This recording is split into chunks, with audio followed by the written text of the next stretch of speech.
welcome to the Opposition Preview. So, hello everyone and welcome back to the Bleed Norwich YouTube channel. It's time for the Opposition Previews. We've been waiting for months to do these.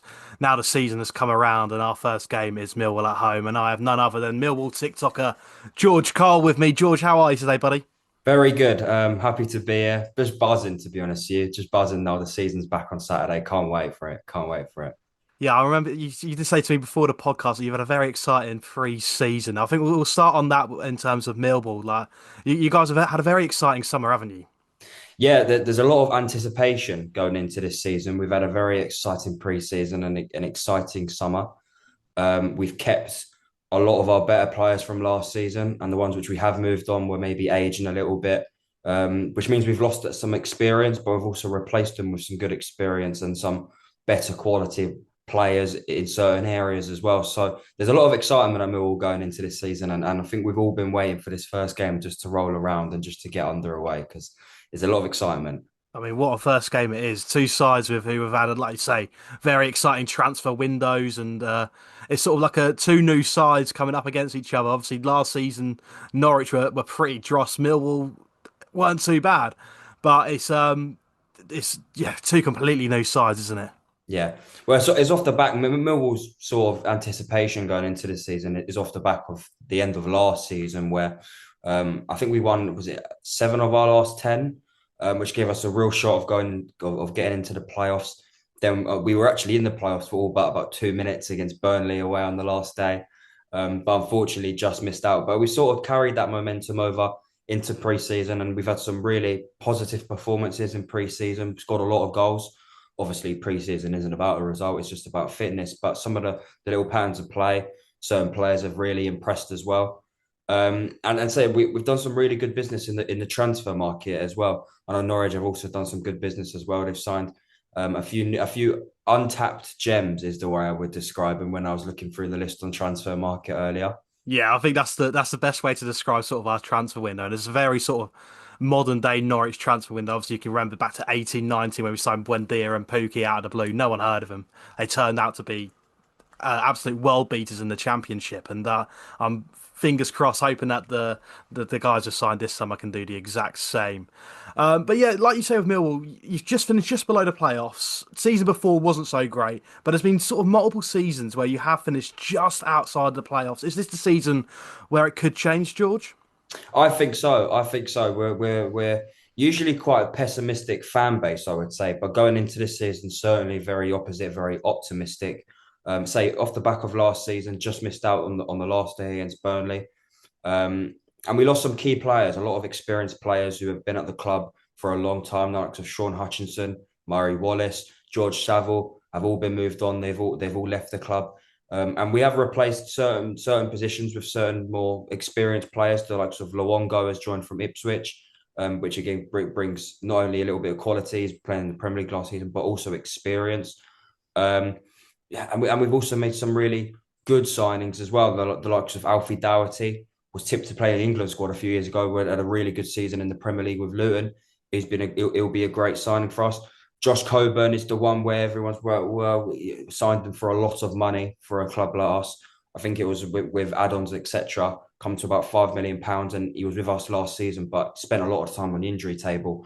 And ultimately, with money comes expectation. If he can stay fit, I think he can score goals for us, and he's got a really good partnership with, of course, our star man up front, Mihailo Ivanovic. But it is important as well that over this preseason and over this transfer window that we have kept our better players, Ivanovic being one of them. There was lots of rumours that I think Wolves and clubs from abroad have wanted him. And of course, Japhet Tanganga at the back as well, who's our rock. He's consistently, as a player of the season last year, consistently one of our better players week in and week out. So we've kept our better players, lost some experience, but I've brought in quality to replace them.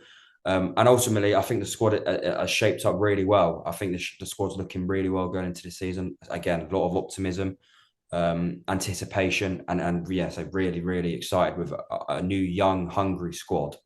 See, George, I've known you for a couple of years now, and this must be the only and first time that I'll ever see you excited to play away at Carrow Road. Because Oh, there's what's the record now that Millwall haven't won at Carrow Road for? 1968 was the last time Millwall beat Norwich at Carrow Road. Now, for context, so I'm 22.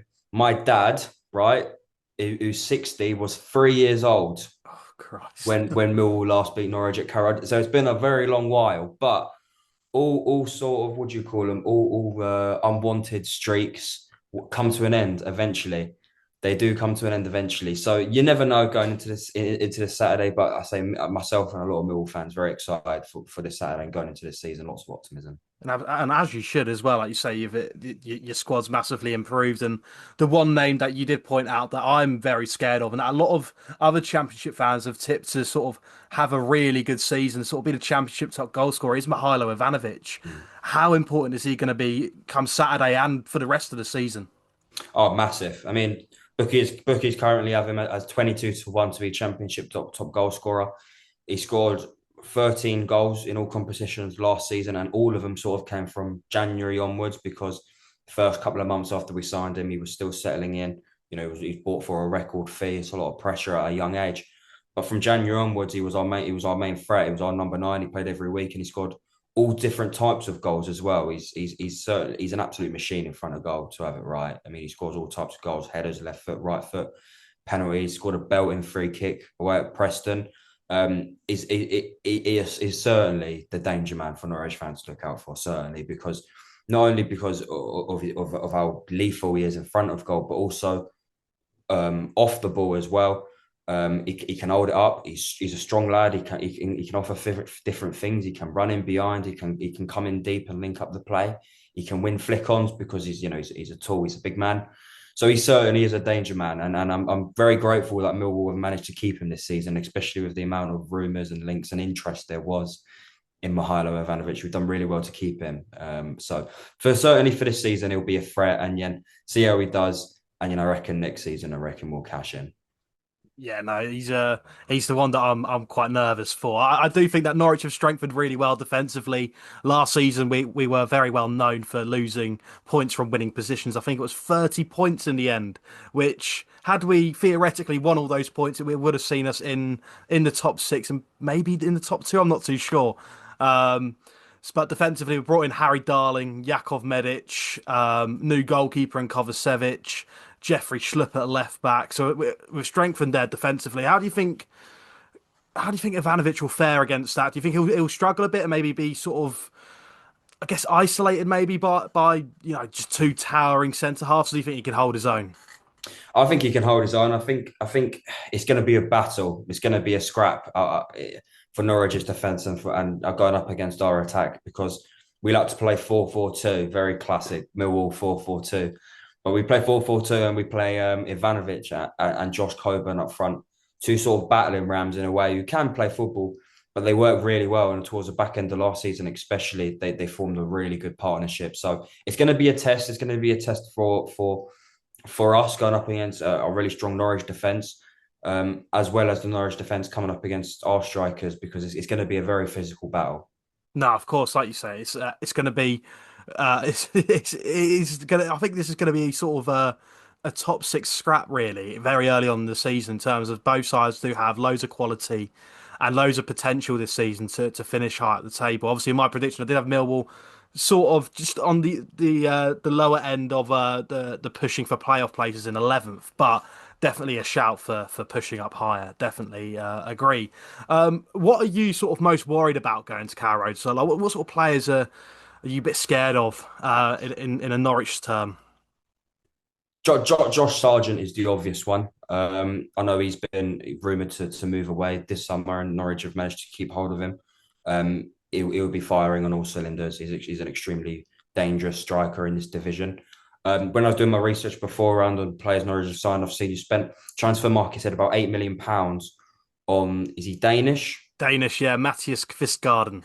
Yeah, is he? Where does he play? Sort of either side? He's anywhere across sort of front three. Where he can play as sort Yeah, of a 10, a striker on the left. yeah. Yeah, very versatile. But when you're getting bought for that certain amount of money, obviously, firstly, you must have some sort of pedigree. You must be somewhat good for a club in the Championship to be spending a substantial amount of money like that.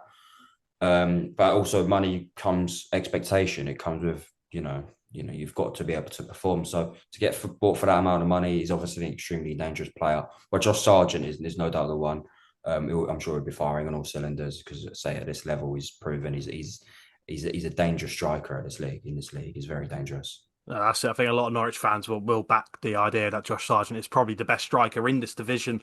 That might change with Birmingham signing Kyogo and Marvin Dukes this morning, who's I think got 94 goal contributions in 134 games for I, Werder Bremen. I've read that. Yeah, I mean that's a ridiculous signing. Yeah, Ridiculous that he's gone to the Championship, and ridiculous. we've Yeah, we've got to try compete with that. But yeah, Matthias Kvistgaard, like you obviously brought it up, £8 million. I think the fee was supposed to be 12 million. We just found sort of a clause in his contract where we could sign him for cheaper. So, like you say, with the expectation that will come with for him is massive. Whether he starts Saturday is still yet to be known. He didn't really play a lot during pre-season. He came on for about 15 minutes yeah. against NAC Breda. I've also noticed as well. You've just signed a Serbian from Vojvodina.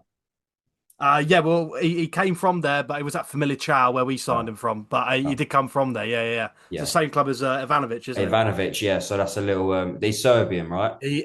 Yes, he is. Yeah, Yeah, that's and there's a Serbian derby going on there. They're probably good friends, so that'll be we've interesting. just gone. We've gone for a thing of just signing Balkans. We've got Vladan Kovacevic, Jakov Medic, and then Mirko Topic now this summer, and they're all big fucking brutes. Like, I mean, the biceps on Mirko Topic are like they're humongous. I don't know if that can win you the league, but if it can, I think we're up there. It's It'll be a physical team to say the least. Very Yeah, I physical. think it's going to be a very different Norwich to what we've seen under Johannes Forup, David Wagner, Daniel Farker in the past, where it's sort of very one-dimensional. We play one way and one way only. Liam Manning has spoke so often this summer about the fluidity of Norwich and sort of how we will set up differently against different teams. So. As a Norwich fan previewing this game, I have absolutely no idea what to expect from Norwich because I have no idea what to expect from Millwall. So I Mm. don't know how we're going to set up to sort of counter that. But it'll be interesting to see. Yeah, two relatively new squads going against each other with a lot of expectation going into this season. So it's going to be an interesting battle. It's going to be an interesting battle for sure. I'm looking forward. I'm just buzzing that football's back, mate. Honestly, it was so Yeah. good. I was watching the League One games last week. The less said about the Luton Wimbledon one on the Friday, Oh, the just better. honking, honking. But yeah, it was just good to have football back on the Yeah. screen again, and it starts on Friday night. Is it Ipswich Birmingham Friday Ipswich Birmingham. I cannot wait to night? see Birmingham batter Ipswich. It's going to be put a Yeah. real smile on my face. But before we finish up here, George, I just want to get your score prediction for Saturday.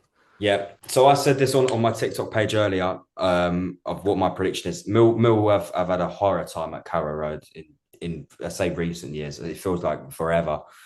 But because of how much excitement there is going into this season, I'm going to go with a very optimistic 2-1 Millwall win. I don't think we'll keep a clean sheet, but I just think we'll have enough up the other end to sneak a win. And I'm going to go with goal scorers for Millwall. I'm going to have Mihajlo Ivanovic, and I'm also going to go with Femi Aziz as well. That's another player that I do quite like. Femi Aziz, a very tricky wing. I do like him. Yeah, you're not going to like mine. I've gone for a 2-0 Norwich win. I think we will keep a clean sheet. I'm just really sold on our defence at the minute. I watched our game versus NAC Breda in a pre-season friendly on Saturday, and just how assured we were. I was just so impressed by it. So I've gone with a clean sheet. I think I'm going to go with Josh Sargent and a Mirko Topic 30-yard screamer. Why not? Why not? Throw that in there. Why not? But yeah, George, thank you very much for coming on, guys. If you don't follow George already on TikTok, make sure you do. His link will be down in the description below. George, any last words? Um, See what happens Saturday, mate. All the best for the season. All the best for the season. I'm saying there's a lot of excitement going on in Norwich as well. Big club. Should be realistically in and around the playoffs this season. Should be realistically. So yeah, looking forward to the season and say all the best. All the best. Nice one. Cheers, guys, for watching, and we'll see you guys in the next video.